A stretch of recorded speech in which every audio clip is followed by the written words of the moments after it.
আসসালামু আলাইকুম, সবাইকে স্বাগতম রিসন্স ফ্যামিলিতে। আজকে আমি দেখাবো নুডলস রেসিপি। এভাবে নুডলস রান্না করলে পরিবারের সবাই বারবার খেতে চাইবে। আজকে আমি সহজভাবে এই নুডলস রেসিপিটি তৈরি করে দেখাবো। এখানে আমি 2 ধরনের নুডলস নিয়ে নিয়েছি। এখন নুডলসের সঙ্গে থাকা মশলাগুলো খুলে নিচ্ছি। আপনারা চাইলে এক ধরনের নুডলস দিয়েও রান্না করতে পারেন।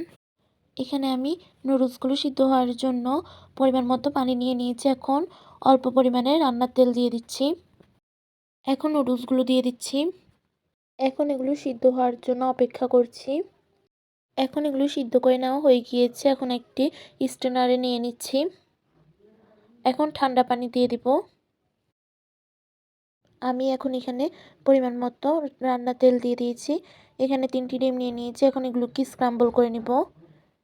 অল্প পরিমাণে লবণ দিয়ে দিচ্ছি।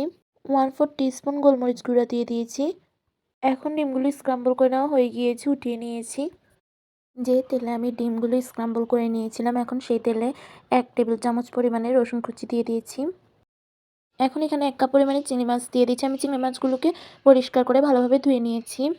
এখানে আমি 1/2 কাপ পরিমাণে পেঁয়াজ কুচি এবং কিছু কাঁচামরিচ দিয়ে দিয়েছি। 2 টেবিল চামচের মতো সয়া সস দিয়ে দিচ্ছি। 1 টেবিল চামচ টমেটো পিউরি দিয়ে দিয়েছি। এখানে আমি বরবটি, গাজর, ক্যাপসিকাম এবং টমেটো কুচি করে নিয়ে নিয়েছি। এখন এগুলো দিয়ে দিচ্ছি। এখন আমি গাজর এবং বরবটি দিয়ে দিয়েছি। এই সবজিগুলো সিদ্ধ হতে সময় লাগে, তাই এগুলোই প্রথমে দিয়ে দিয়েছি। এখন নুডলসের সঙ্গে থাকা মশলাগুলো দিয়ে দিয়েছি।